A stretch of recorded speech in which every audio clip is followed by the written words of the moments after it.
Grandest Bookshop in the World by Amelia Miller. Part 4. Chapter 6. Licorice and Phosphorus. Valley had a plan. It was daring and probably unwise.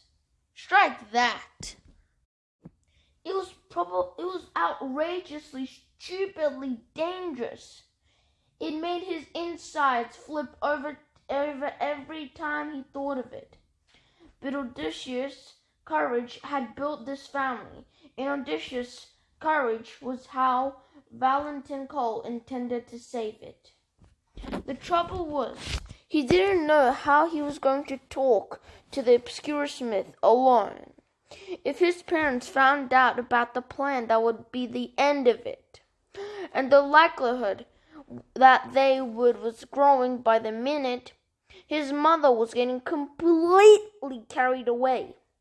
After dinner, she bustled about the flat in a gaudy peacock shawl and a matching turban that kept sliding off her head.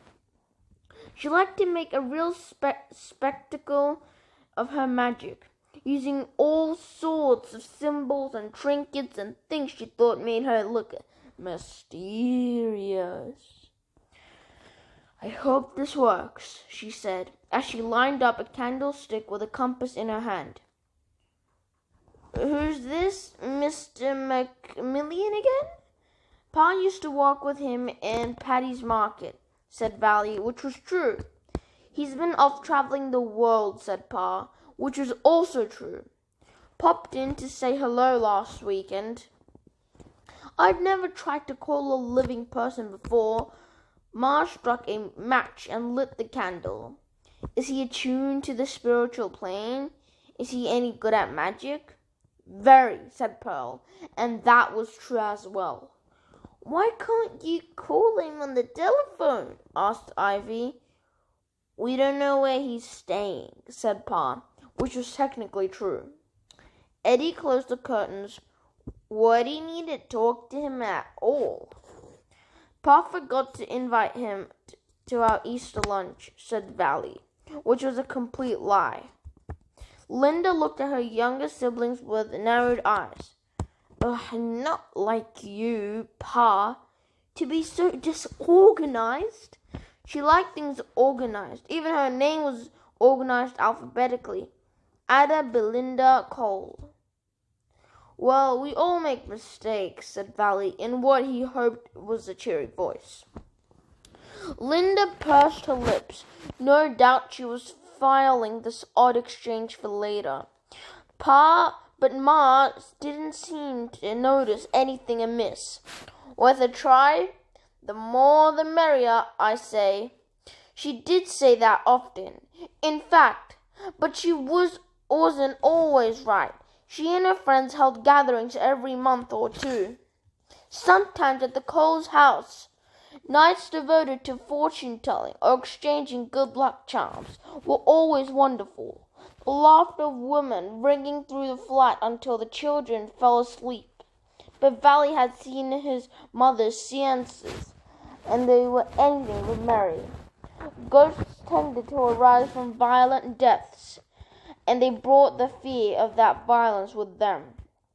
The candles would flicker, and the room would grow cold.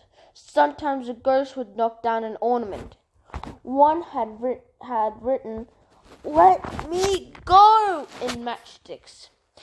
If you could speak, they cursed or wept or asked the same question over and over, not always in English. This left Valley with the impression that ghosts, if they were ghosts and not tricks, were the most pitiable beings in existence. They were lost and angry and confused, stuck in a cycle of the same few behaviors. It made him glad that for all the times Ma had tried to speak to Ruby from beyond the grave, she hadn't replied.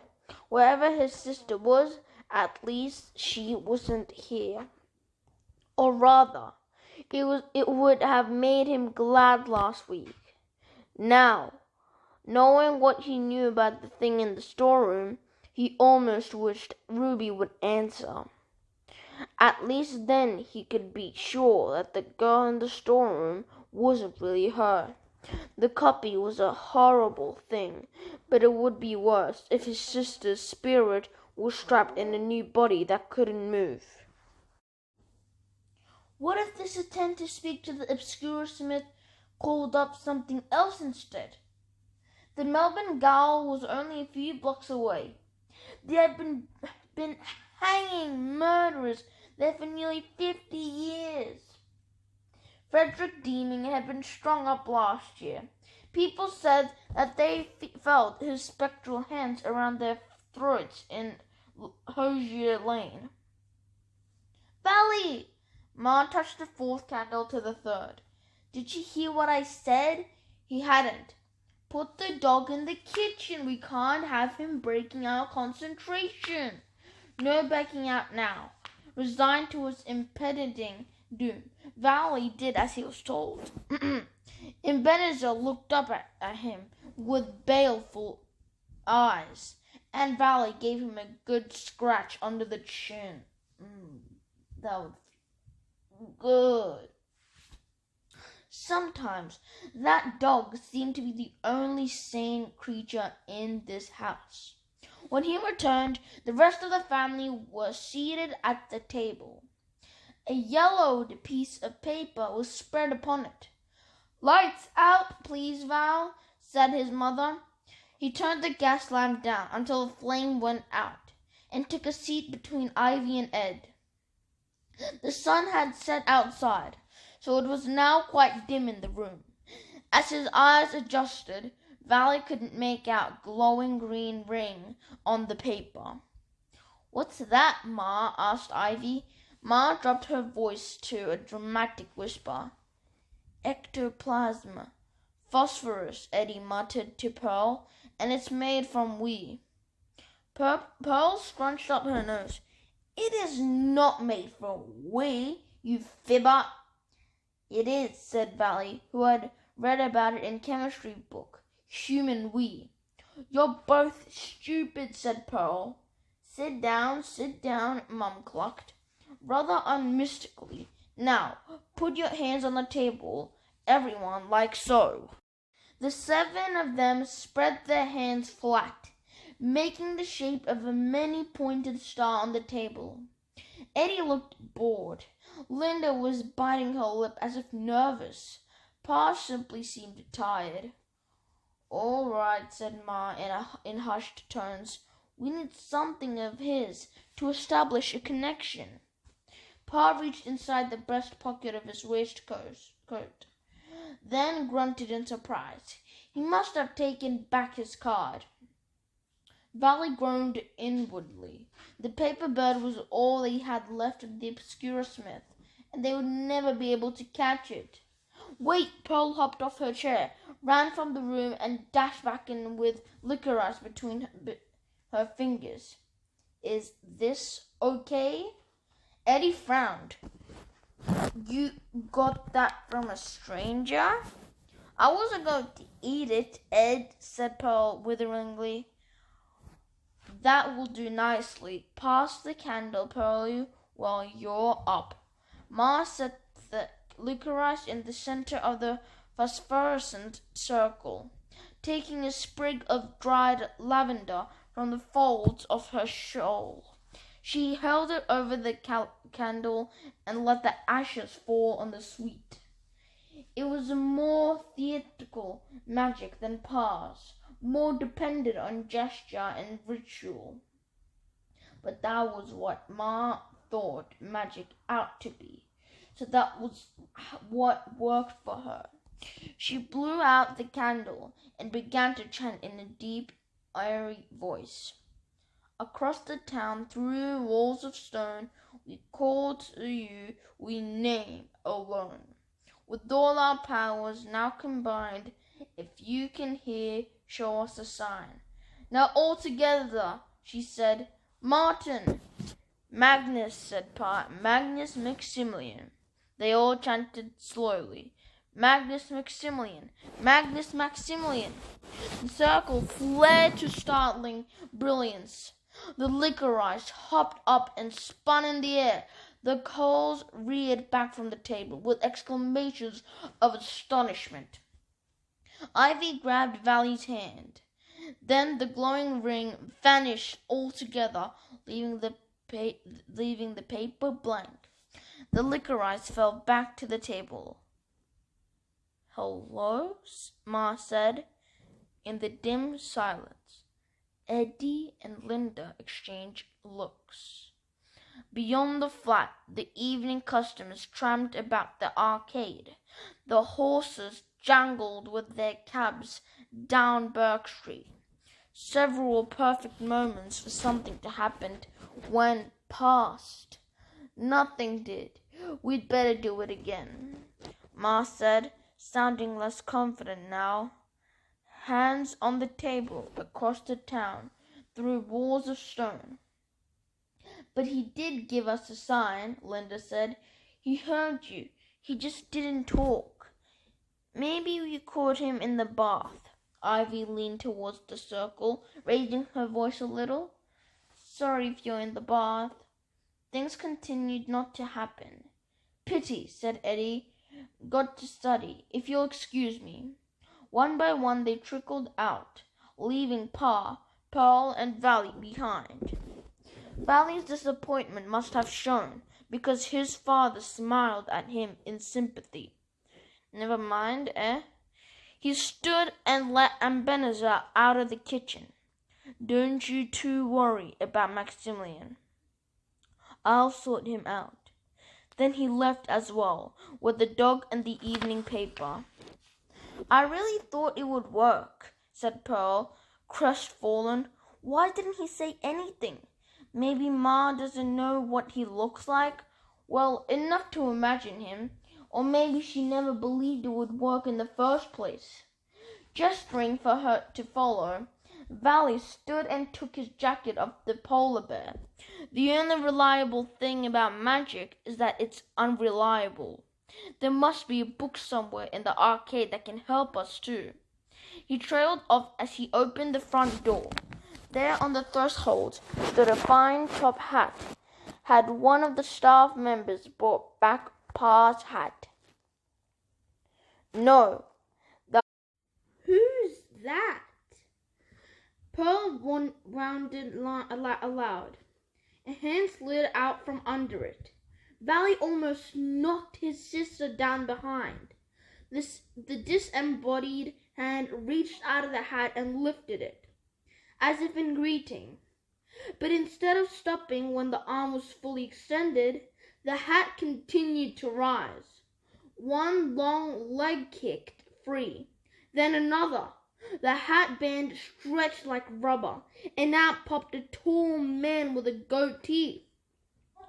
"Don't look so surprised," he dawdled. "You called me Mr. Maximilian?" Valley glanced over his shoulder into the flat. "But that's not really your name, is it?" The stranger lifted his hat, gave it a shake, and caught a silver-topped cane as it fell out.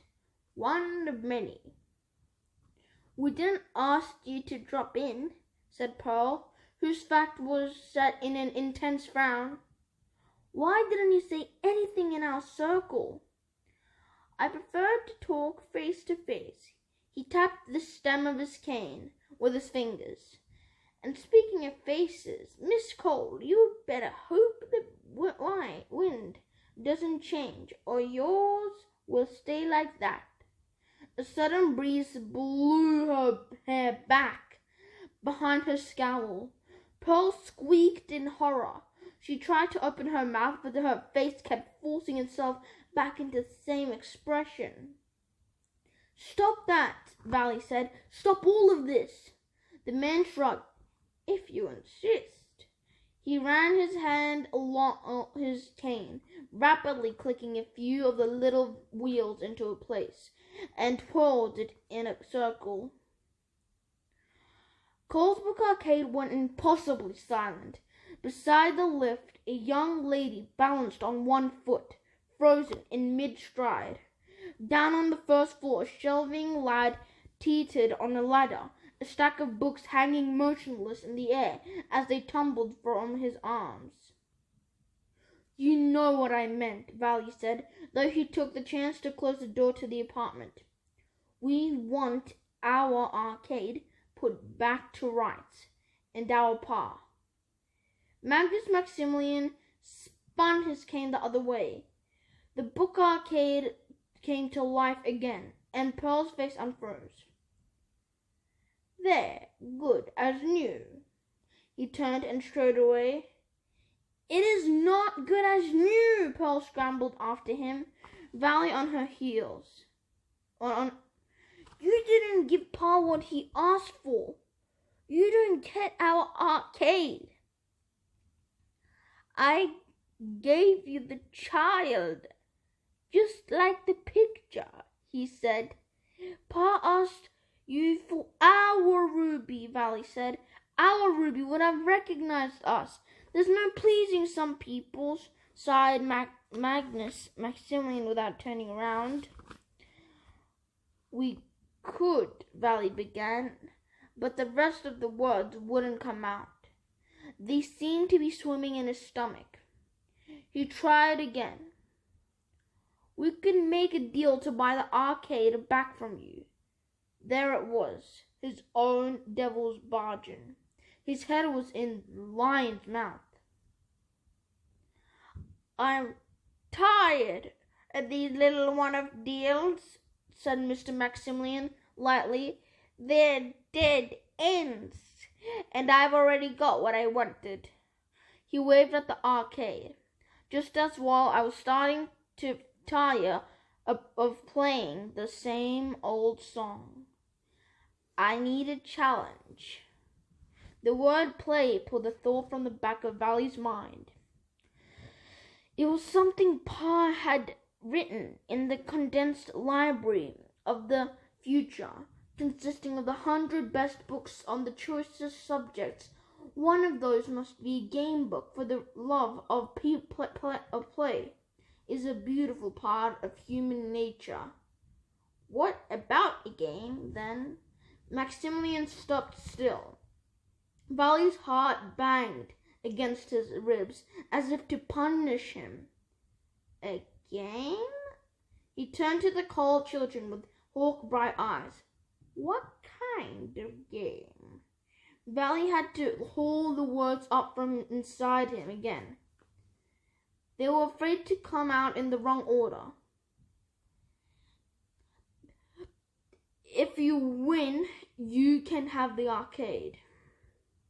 "Your father already gave me the arcade." Pearl looked at Valley and Valley at Pearl. Valley hoped his sister would have the sense to keep her mouth shut this time. Yet he also found himself wishing she knew the exact right thing to say, because he did not. "I think the old place and I will get along beautifully once its old master is gone." Magnus Maximilian gave the balcony a railing, a sweeping caress. "Curious building, this, although I'll have to streamline it a bit once it's all cleared out. Rainbows are all very well for Cold's Kiddie Funfair, but Maximilian's impossible emporium ought to be more sophisticated." He twiddled the wheels on the stem of his cane. The warm brown wood of the railing turned black, as if his fingers were bleeding ink. The handsome wooden floorboards turned to coal black tiles around his feet. The plant-like curlicus of the wrought iron balustrades shifted and bent into a mesmerizing pattern of sharp angles. "How does this look? Like a vampire's bathroom, did you not say? You're getting ahead of yourself." "Am I?" said Maximilian carelessly, but the furnishing around him returned to their usual design. "I'm afraid if you have nothing more to offer, I have nothing to lose by turning you down." "All right," said Pearl, "you can have all our memories of it too." Your memories? His nose wrinkled. They might have sentimental value to you, but that has little to do with. With a small jolt, he cut himself off. A wild thrill of greed crossed his face. Hang about? All your memories? She didn't say that, said Valley. She means her memories of the arcade and my memories of the arcade only. You can't have anyone else's memories, and you can't take our memories of the seaside or Cousin Lily's house or anything like that. Or our brains, said Pearl. What could I possibly do with your brains? He made it sound as if there was so many horrible things to do with a child's brain that he was spoiled for choice. Valley set his jaw. What could you possibly do with our memories? You wouldn't believe the things people demand from me. Give me happiness. Make my enemies miserable. Those don't grow on trees, you know. I have to find them somewhere, and at no small expense. But memories of a childhood in a place like this, you've got some powerful stuff in those little heads, haven't you? Real high-grade joy and top-notch sorrow. He made a grasping motion towards Pearl. Can't you give me some now? She pulled back. No! Not even to check the quality of the merchandise? Not even, said Valley. You can do that in your insanity warehouse. Impossible Emporium Valentine, keep up. Valley didn't remember telling the strange man his name, but he tried not to show his surprise. Why do you even want our book arcade? What did Pa ever do to you? I assure you both, this is nothing personal against your father. He has done well for himself. That's admirable. I simply don't have the patience to spend 20 years building an empire like this. Especially not when this one is right here, and so much to my liking. Attractive urban location, distinctive character, and so treasured by so many people. What if the customers don't like your emporium? Pearl asked. I'm sure enough of them will, replied Magnus Maximilian, like a cat contemplating an ivory full of finches. Some people are intrigued by the things they find creepy. It was how Pearl had described him in the fernery on Monday, and it made Valley wonder whether the ghost of a hanged murderer might have been less dangerous than this man. Pearl was right. The wagtail was a spy. Magnus Maximilian straightened his cuffs. I suppose if you won, you would keep the arcade and all the people and things that belong in it, said Pearl, and don't bring back all things we've sold, or stop the whole city in here at once. We want the arcade back to its usual self. No tricks. And you'll stop draining away our part, too, said Valley. And we keep our memories. And your dear departed sister, I expect. No, Valley said, leave her in peace. You didn't give her back properly the last time, and you shouldn't be trying to do it all at all. Just your father, your memories, and your book arcade, then. A golden arcade medallion flashed between his fingers, back and forth. I find poker and chess rather glitch, I'm afraid. Maximilian was losing interest. In a desperate effort to keep him on the hook, Valley said, it can be any game you like. Any game I like, he said, it as if each word was uniquely delicious. How about Race Around the World? Or I Spy Goodbye? Or we could play a little game I call... He leaned in towards them, the medallion in his open palm. Pearl and Valentine disappear forever. As his thumb passed over it, the token vanished. Valley bit his lip and glanced at his sister. Maybe this wasn't a good idea. Maximilian laughed with such sudden force that they both jumped. I'm joking! That game is no fun. I only get one turn. We wouldn't agree to it anyway, said Pearl. We'll only play if you agree not to rig it. Boo, said Magnus Maximilian like a bored heckler. You said you wanted a challenge, Valley said. Give us a decent chance. And don't cheat, said Pearl. If you cheat, you forfeit. You drive a hard bargain, fidgeting absent-mindedly with the little wheels of his cane. Maximilian surveyed the arcade. I'll take those odds, only for the novelty, mind you. Are those all your terms? Were they? Valley exchanged looks with Pearl again. No cheating, no brain theft, playing for double or nothing. He gave her the slightest nod. She returned it. Then here are mine. Magnus Maximilian whipped his cane up under one arm. Without warning, he clapped a gloved hand to one each of Pearl and Valley's shoulder and pushed them towards the railing.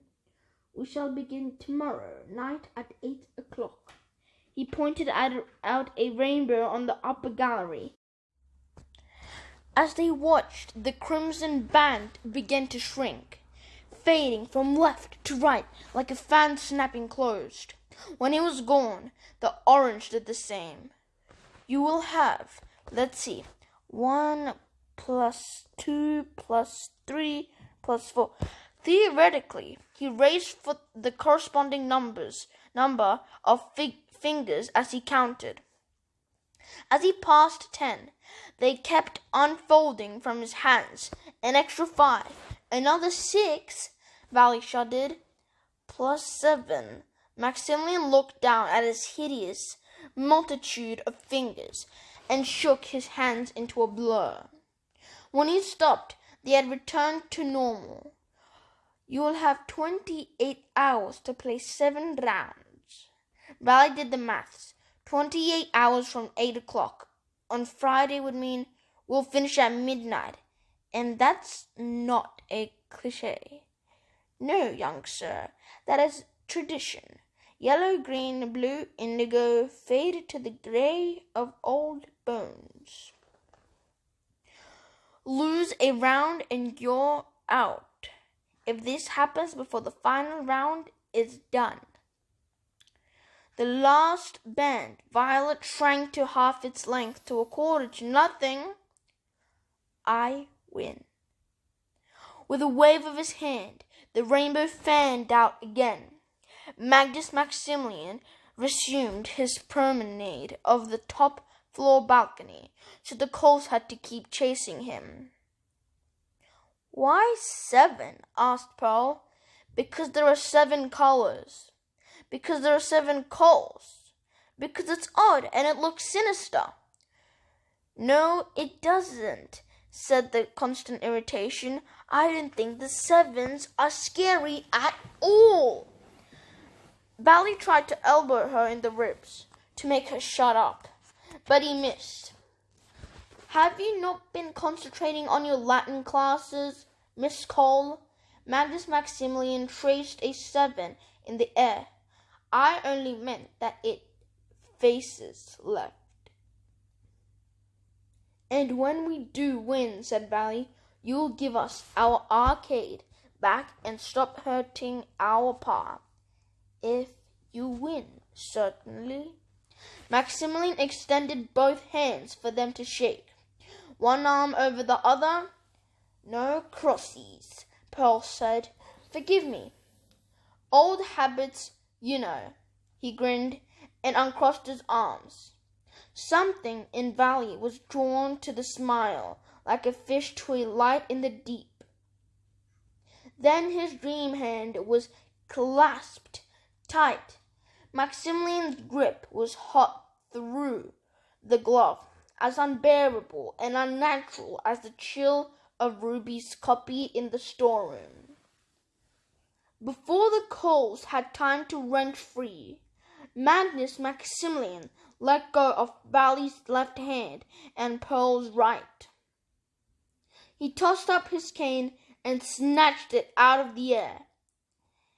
Any game I like. What a treat. Cat-like, he hopped up onto the balcony railing and flicked two of the wheels on the stem of his cane. Good night, Miss Cole, Master Cole. And with the tip of his hat, he stepped off.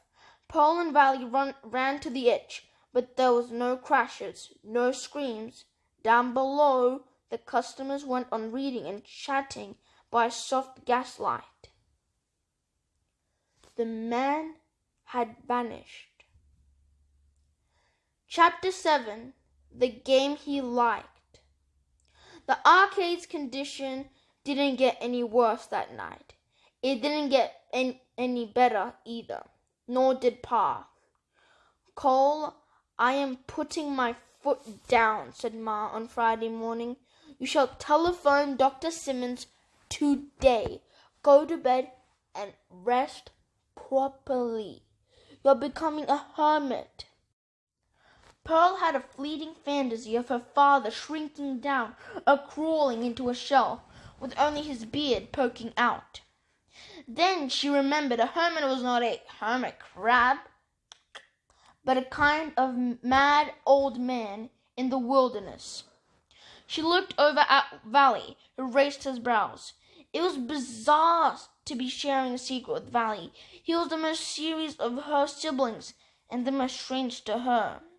He could be cold sometimes, and never more than when he called her a constant irritation.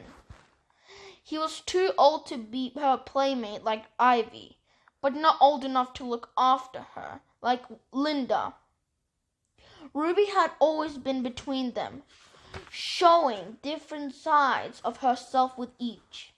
When she died, they both pulled back from the void she left behind. Valley leaning one way towards Ed and Pearl reaching the other way for Ivy. Now they had something in common, and the burden of it was dark, strange, and heavy. Pa knew part of it, but how could they tell him the rest?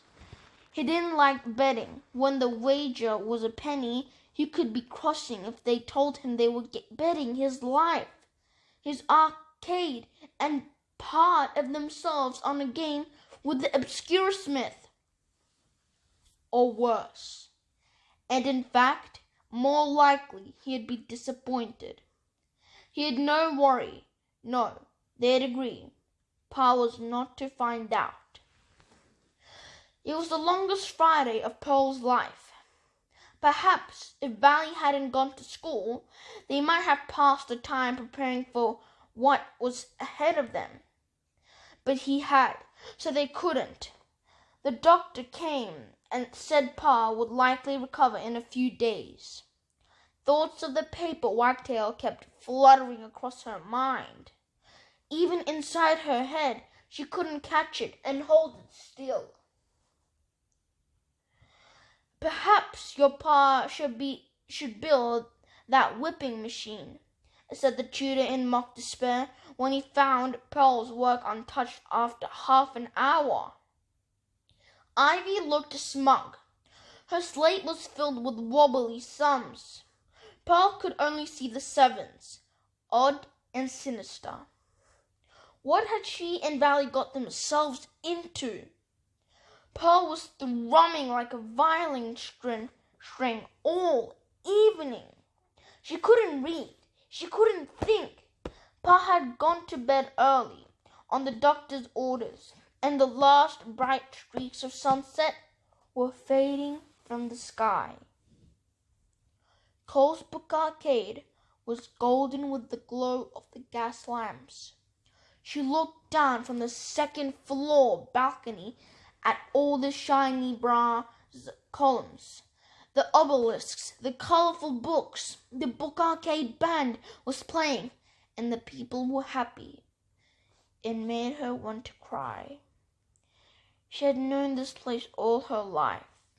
It had opened the week before she was born, and the Coles had moved in when she was 4 years old. She could imagine a world in which the Book Arcade did not exist, but she couldn't imagine her world without it. Valley? He was pacing behind her, staring at the pocket watch he had received for his birthday, St. Valentine's Day, a few weeks ago. He wound it every 12 hours, even though it could run for 30. Its little heartbeat hadn't slowed once. Did we do something very stupid? We made the best of a bad situation. But if we lose, it'll be as if this place was never here, as if Pa never existed. Then let's make sure we don't lose. Pearl didn't know how that was possible. She had no idea what the game would be, never mind how to win it. However, she was sure that it would not be like playing a board game with Linda, who often gave her little sisters strategic advice that cost her the game. It would probably be more like playing against Eddie, a hero of his own team, but a ruthless bully to his opponents. That's 8 o'clock, said Valley, snapping his watch closed. No gong, no gunshot, no thunder. They looked at the rainbows. They were all intact, from red through to violet. The obscure smith was nowhere to be seen. There! Valley pointed at the skylight. The paper wagtail was dancing and tumbling in the air. It landed on the ornament department sign above them. It preened itself. From its tail, a paper feather broke free and began to spiral downwards. Pearl didn't have her butterfly net. Below, the customers were tramping all about the floor.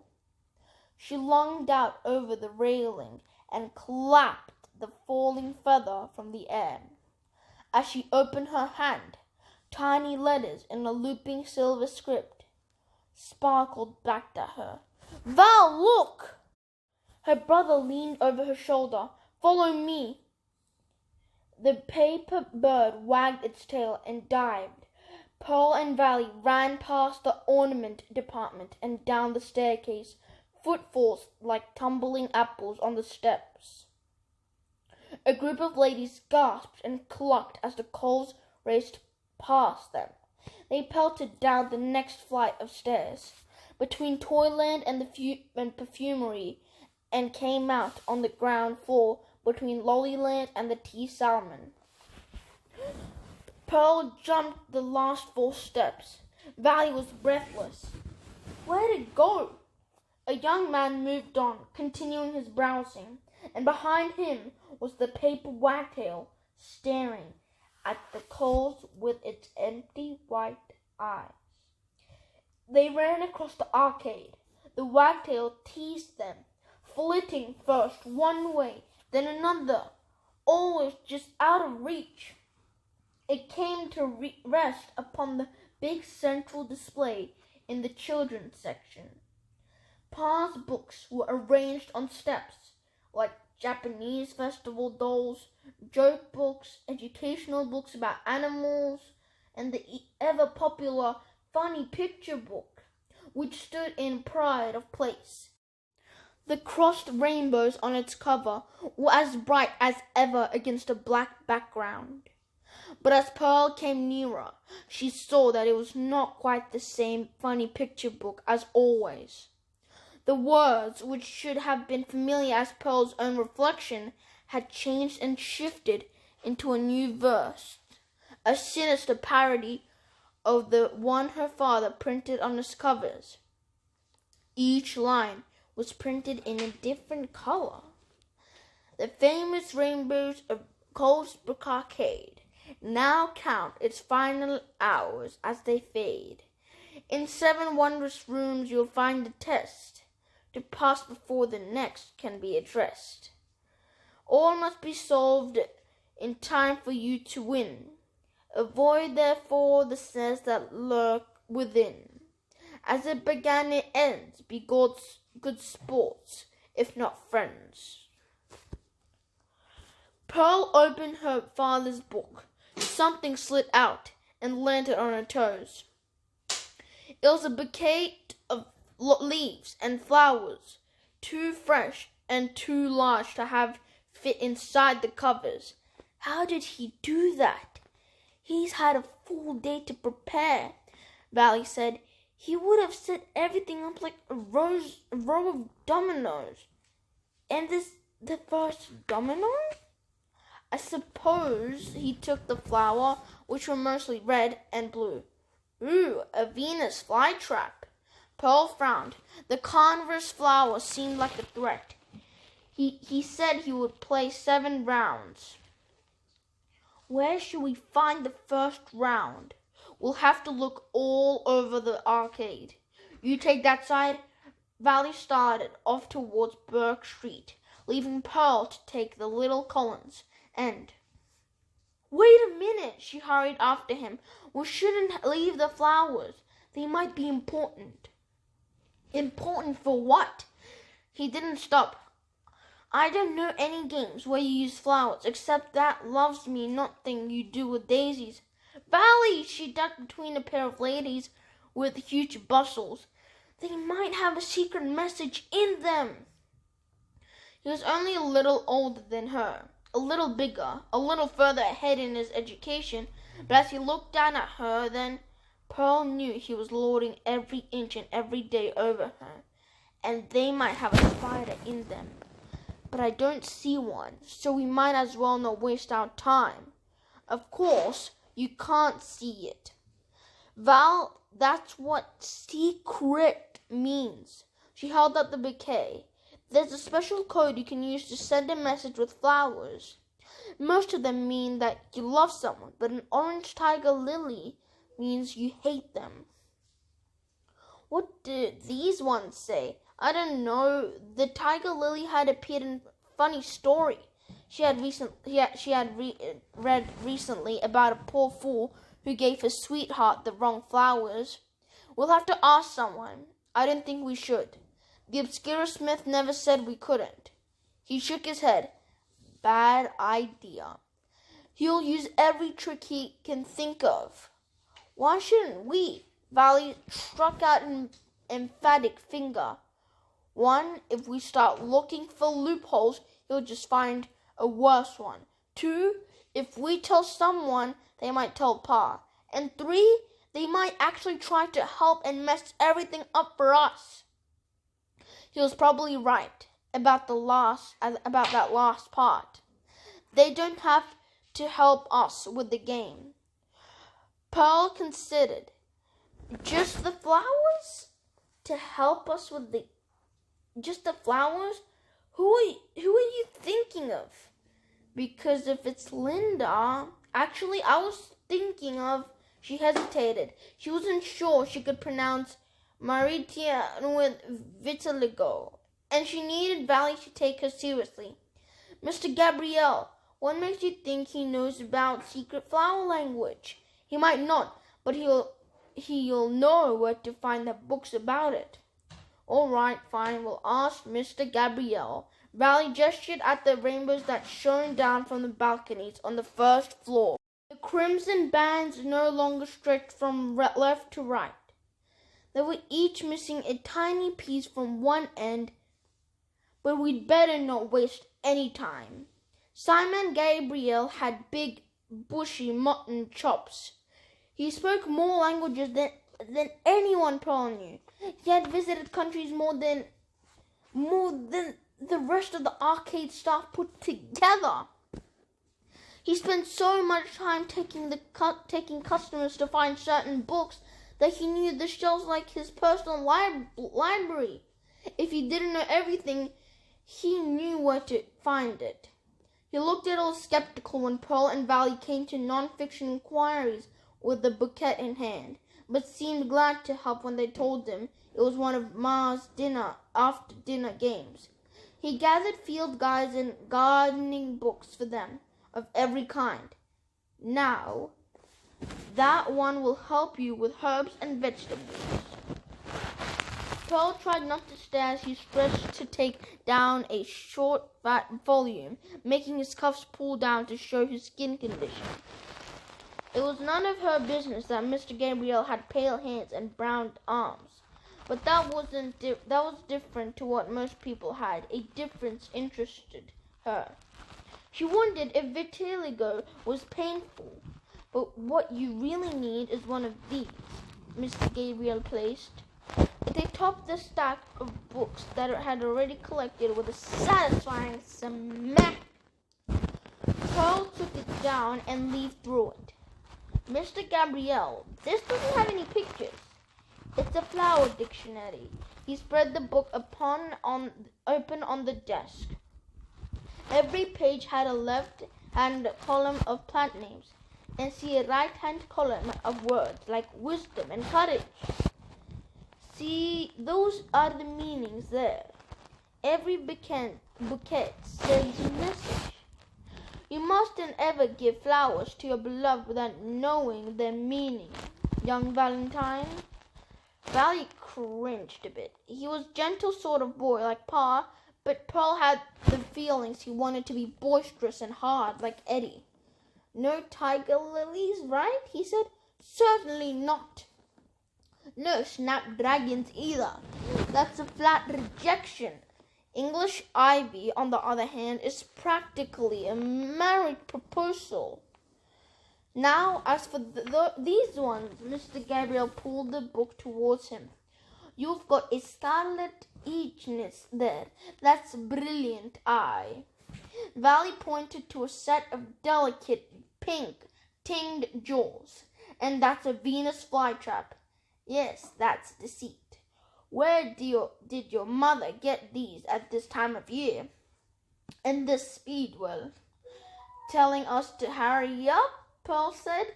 According to this, said Mr. Gabriel, it could also mean semblance or appearance. So, said Valley, bright-eyed deceit and appearance. Look carefully at a thing that looks like something, but isn't. An optical illusion, Pearl said. Valley tapped his chin in every wondrous room. You'll find a test. And then it was obvious. Wonderland has optical illusions. Good thinking, Valley said. Thanks, Mr. Gabriel. As they ran towards the fun house, the electric rainbow lights arching above the doorway looked like nothing so much as a mouth. Chapter 8 Wonderland. The Grandest Bookshop in the World by Amelia Miller. Part 4. Chapter 6 Licorice and Phosphorus. Valley had a plan. It was daring and probably unwise. Strike that. It was outrageously, stupidly dangerous. It made his insides flip over every time he thought of it. But audacious courage had built this family, and audacious courage was how Valentin Cole intended to save it. The trouble was, he didn't know how he was going to talk to the obscure smith alone. If his parents found out about the plan, that would be the end of it.